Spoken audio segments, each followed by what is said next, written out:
Hi everyone, we got the fish tank, got the bottom opened up, and this is our sump filter, homemade filter. I am going to clean the filters out, the sponges out, so I'll take you along on that journey. So, give you a brief overview. Water comes in, overflows up there, comes into this first tank, and goes it goes down here. There's a gap in this glass. It comes up between these two sections. This baffle overflows here, works its way from top to bottom, coarse, medium, fine, and then there's a polishing filter, and then these ceramic elements are kind of spacers. It goes through that gap up here, down through this lava rock, these ceramic biological filters, comes across up here through all these ceramic elements, down here, down this baffle, and up from the bottom. And so anything that floats sediment wise will just stay right here. There's a pump in the bottom there that pumps up to the top of the tank. So for cleaning, basically I just need to drain this. I close this valve, turn the pump off over here, and unplug it, and then I pump this out, take these sponges out, clean them, and put new water back in. So that's how that goes. And this pump is actually a filter element, so I put that in there to transfer it out and back and forth. I've got a switch on the end of that cord for convenience. So we'll turn this water off right there. Plug that filter. Okay, this one plugs in here. Oh, come on. Okay. Drop it down in there. That's like I had before. I had a different switch on, I think faced the other way. It's tighter. Okay, so we're just going to pump some of this water out. And grab the first sponge. Now, part of the trick here is just not making a mess.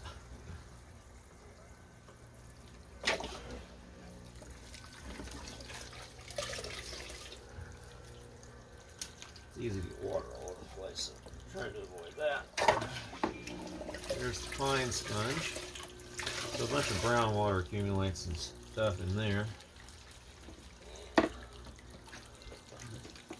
This one is really fine. It's like 100 microns or something. It's like that can take out the green color in the water, those floating algae. So you don't get any of that.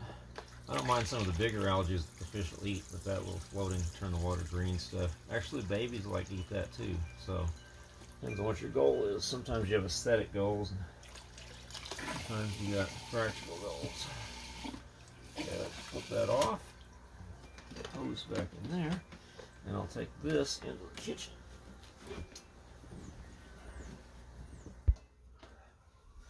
Okay, I've got my stuff here.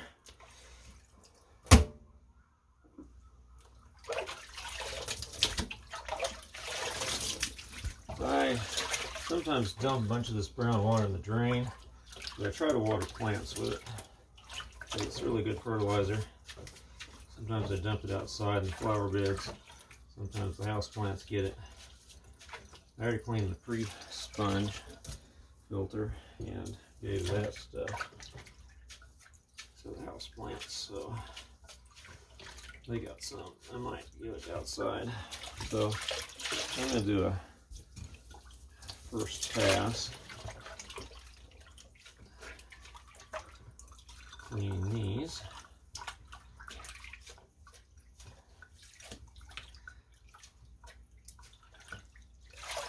I'll go fertilize something with all that. And then I'll come back and clean the sponges some more. Okay, got that drained out. I have this down the bottom, so when I have the pump in there, it doesn't suction against the bottom and stop. So we'll take that out for now. Some more water in there. Now I could just run this, squeeze this under running water. You see how quickly it's becoming brown.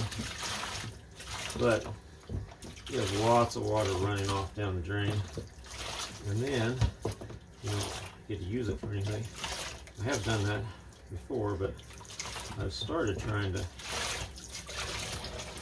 catch a lot of this. You know, at some point, depends on the day as to how much of it I decide to catch and when I'm willing to just move on and let it go.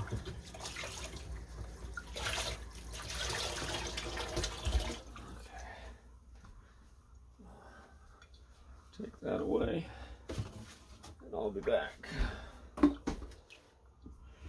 Alright, obviously it'd be easier to just dump that down the drain, but maybe not as satisfying.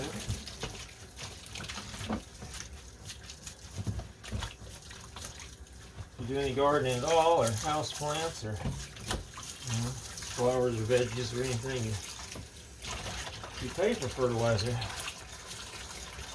You don't want to just toss it all.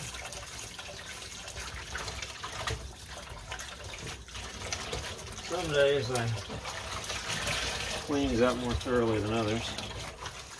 Obviously, the more thoroughly I clean it out, the longer I can go before I have to do it again.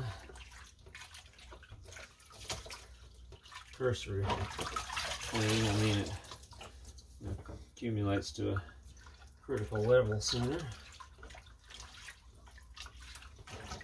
I was of the impression early on that I could wait until it got clogged enough that the water overflowed the baffle into the next section without going through the sponges. And I waited like 5 weeks, I think, and it was getting close to overflowing.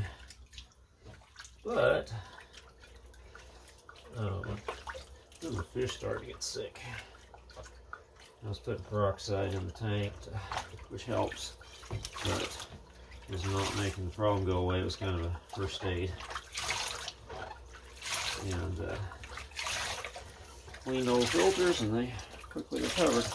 The most dense filter, the finest one, holds more stuff than the coarsest one. So there's the finest one, there's the medium one. I don't know how easy it is to see that, and there's the coarse one. I ordered these on Amazon, quite a bit bigger pieces than these, and cut them to size. Tried to figure out how to turn it so that I could get the most elements out of one big sponge. Came super compressed, and I had to soak it in water and let it fluff and then let it dry flat. Took like a day or something to get it all ready to go. And I failed to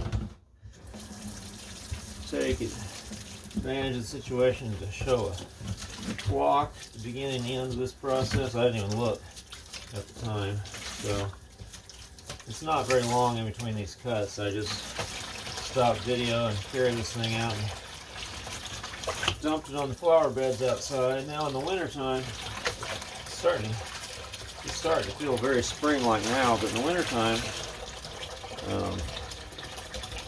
that's not as appealing. Everything's dormant. Doesn't seem like it makes as much sense to water stuff, especially if it's icy and snowy out there. But we don't get a lot of snow, so only occasionally. So it's not so bad for all that. You can see the water is, how well can you see that? Oh yeah, it's not as dark as it was.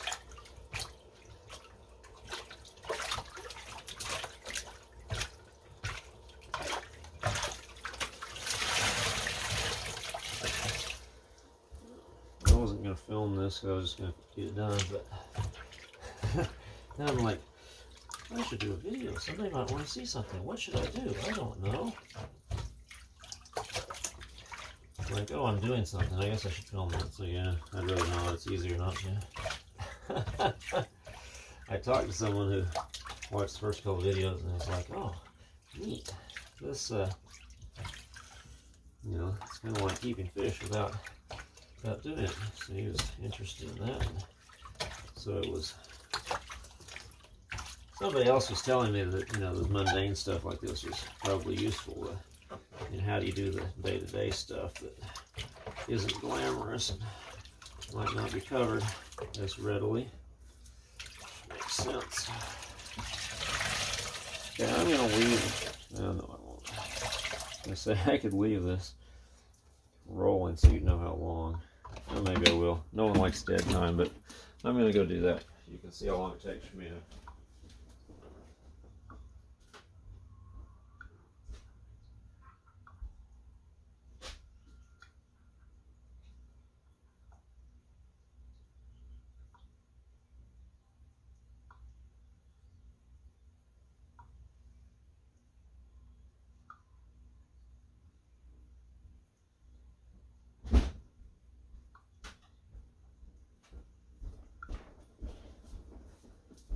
Okay, that was a tedious way to see how long it is. Probably shouldn't have made you wait. I know that people have very limited time and lots of stuff calling for their attention, so who wants to wait for me to walk outside and dump this water in the flower bed? Matter of fact, I'm not sure if you want to wait as I just squeeze these sponges. But, I mean, if you want a flying overview, it doesn't give it to you. But the full length, I'll tell you, yes, more what this is like. So I've started doing this every week. This filter is really probably the key behind the goldfish with the angelfish and all the mollies, the plecos, and everybody in it. There's lots of advice out there that says goldfish don't keep well with those people. I think it's because a couple of things. One, well, first let me start off by saying they're very friendly and they're not aggressive to anybody. They're like puppy dogs or Labrador retrievers or something. They're very energetic and happy-go-lucky, but they're also not easily intimidated by angry fish. At least not when they're bigger. So my angels try to be aggressive, or have in the past, but they've all come to some agreement, understanding. The goldfish ignore them, basically. But the goldfish are first for the food. But don't get between them and their food. They'll kind of nudge you, elbow you out of the way so they can get to it. So I have to feed quite a bit to make sure everybody gets food. The goldfish are in there trying to scarf it all down. And they also, as I understand, have no stomach, and their food processes really quickly through their digestive tract, and they produce a lot of waste. So, and they're more hardy. They're not as sensitive to waste in the water as some of these other fish are. So, you're going to keep the water cleaner than you would absolutely have to with just the goldfish in there to keep, say, the angelfish happy. And so you have to have an effective filter, and this is an amazing filter. It's one friend I know saw a picture of it as I was putting it together. I cut glass for the baffles and glued it all in there and stuff. And he saw a picture and he's like, wow, that's just huge overkill. I'm paraphrasing. I don't remember what his words were. But anyway, enormous overkill. This, I think, is the secret to beautiful clear water, is this polishing filter that's extremely fine and catches little tiny itty bitties. Okay, so we've got coarse, medium, fine, and polishing. And this is an arrangement very similar to the box filters I have, just a lot bigger. Alright, I gotta dump this out in the garden, then I'll go use it to transport this to keep the floor from getting wet, and we'll put it in back at the filter. Okay, I'm back. So I'll just set these in there and carry them in there, and then I'll be back and fill this up with water for refill. Okay, I'm going to fill this guy up. Actually not full, maybe half, 2/3. This is a 25 quart. That's 6 gallons, 6 1/4 gallons. So 1/8 of a teaspoon will treat approximately 30 gallons of chlorinated water. I usually do somewhere from a 1/5 to a whole one per gallon, and I'm going to go ahead and do 3 of those. Enough for 90 gallons because it's therapeutic to have extra. I not absolutely confirmed it, but I think it might neutralize ammonia and some of the other toxins. And it's certainly therapeutic just as a nutrient, and so I can get away with having extra in there, and it'll buffer the chlorine, and maybe buffer is not the right word, I don't think it is, that's basically pH term. Anyway, so we'll fill this up, we'll run back in the other room, and pump this into the tank, and then we'll turn all the stuff back on and get it running. So I know plenty of people don't want to watch water fill for a minute, so maybe you're going to go ahead, just skip ahead if you want to do that, but if you want to have a real sense of what it's like, there you go. Although I don't know, I may just flip it. Not a bad idea.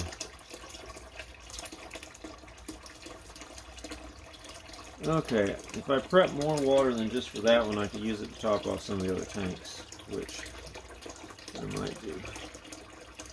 On the other hand, of course, 5 more fingers. You don't want to have to carry any heavier than you have to. So, there you go. Alright, that's going to be enough. Let's just call that good. Okay, we're back. From this angle, you can see the fish a little bit.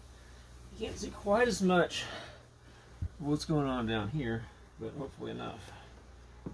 Okay, now I've got my sponges right here, so I need to move this pump into this tank now, and you can't see below. I'm not sure I want to move the camera to show you. Well, maybe I should. Hold on. Okay, so down here, there's this plastic grate. Oops. And then underneath, there's these ceramic elements. And then underneath on the edge right here, I think I have my hand where you can see it. There's my finger going down into the baffle. So the water goes, and I don't bother pumping out that bottom, it's just more work. So that sits there, keeps the sponges up off the bottom so it doesn't block the baffle. When it comes around, you can see the baffle there. The water comes up in here, and then it goes across there, down, up here, runs over the top, down into there, and then comes up in there. So it comes down that tube in this tank, which is full of activated charcoal. Some of that's still floating, about half of it now is not. It comes up the bottom, comes up the top of this baffle and runs over. So that hose runs up that way. Go ahead and give you a look here. So quite a bit of glare, but let's back up. Anyway, this section right here, show it from the top. There's a pre-filter sponge, and then the rest of that column is full of lump charcoal down at the bottom. And at the bottom, there's a hose. Oh, it comes out underneath. Okay, so it drops down there. The pump here, you might not care about that, follows this hose here, and it goes up there. I should need to pull it off and clean it. It's got stuff growing in. And it comes off here and goes here, and then comes here and shoots out here in this little bit of a waterfall down there. So that is how that works. Okay, so we're back to put this together. So the fine filter, the polishing filter, goes first. It's got kind of a seared side that holds the threads here. That goes down to catch everything. Goes to the very last, the fibers that might be loose or something. And some of these are not quite long enough for the compartment, so I have them staggered this way, that way, that way. Okay, finest goes in next, or the next finest. Stick that down. And then the medium.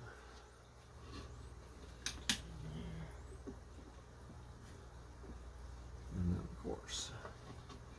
And that catches lots of stuff. Of course, bacteria hangs out in it. I rinsed it out in tap water, and that's not a problem. Partly probably because I've got all that extra vitamin C in there. Okay, so I'm going to go ahead and turn this, the pump on to the left. I don't think you'll see it at that camera angle. You can hear it. And then I'm going to turn this, open this valve. Oh, come on, which way are you? There you go. So it's going to run over into the sponges right away. And you can see it just cascading there. And look at all the shells. There are a bunch of shells that were down in there that are getting washed in. So run some of that over in this compartment. Usually, I put it in the pump compartment. Usually I pump it straight in here, but this is better because I'm flushing. Actually, maybe I should do it straight in here. Then I can kind of flush out some of that stuff. I don't know how much you can see, but there's little particulates and stuff that's kind of settled down the bottom of that compartment.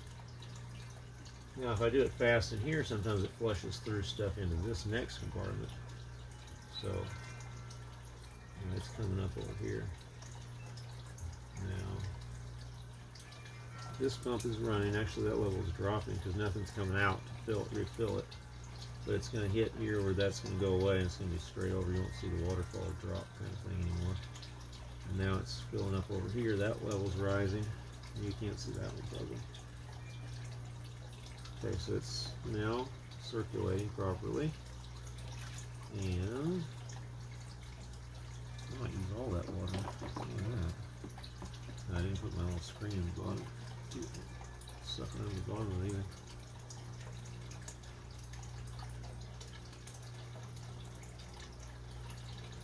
Yeah, I guess I'm just probably going to put all this water in there. Alright.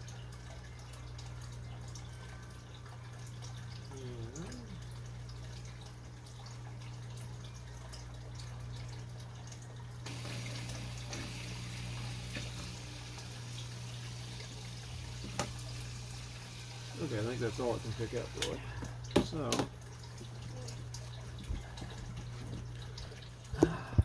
okay, so there are the fish. Okay, so if we're down here, so the water's now running through all these. It's cascading off there. You can see the water level on here. I've got marks here. So if I have it here and I turn off the water, it'll go all the way up to here. So, oops, sorry. So if I have the water filled here when it's running, I turn the water off and all the extra water in the tank goes down here. So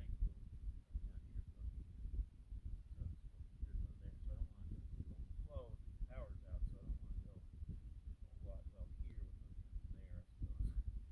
So, that's about as far as I want to go. Of course, if I really think the power's not going to go out right away, and it evaporates pretty fast, so sometimes I feel that.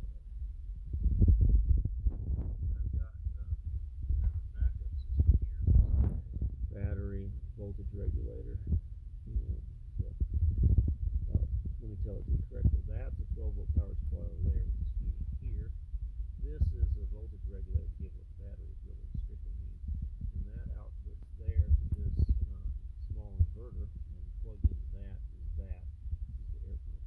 So I can aerate it, so if you see the back, the bubbles across the back will aerate if we're out of power until the battery runs out. But the filter won't run. In the smaller tanks where they have air-powered filters, it's easy to do that, but it takes a lot more power to run that water pump. So, not doing that at this point. Alright, so that is the complete filter cleaning for this giant thing. So, anyway, I hope you like that. And that is the trick right there. Back up where you can see. So there's the whole system. Alright, thanks for watching. Alright, we're going to do some fish fiddling without the fish. Got my rosin this time without hunting for it. I have plans for having videos talking about fish. In the meantime, I'd like to do a little fiddling, and it's beautiful weather out today, so we're going to enjoy that.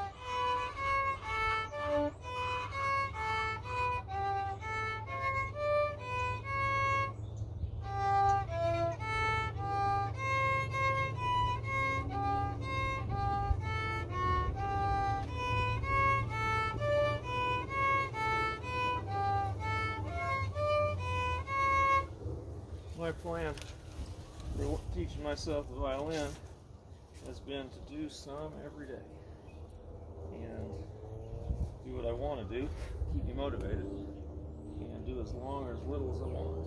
Just spend time on it.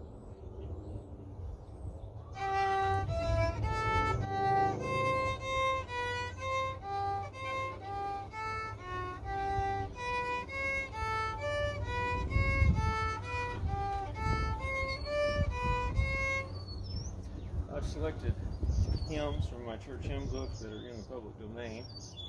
This one's "O God Our Help in Ages Past," words by Isaac Watts in 1719, and music by William Croft in 1708. So what I found to help, when I took piano lessons, I counted 1 and 2 and 3 and 4, and 1, 2, 3, 4, 1, 2, 3, 4. It's kind of tedious. I'm not saying it didn't work. I'm saying it's not real engaging and musical. And I've already gone through that training. It might be real helpful. I didn't enjoy piano lessons that well. Didn't go very far. Anyway, I'm tackling one element at a time. First thing I tackle, I think I said in the first video, was tone.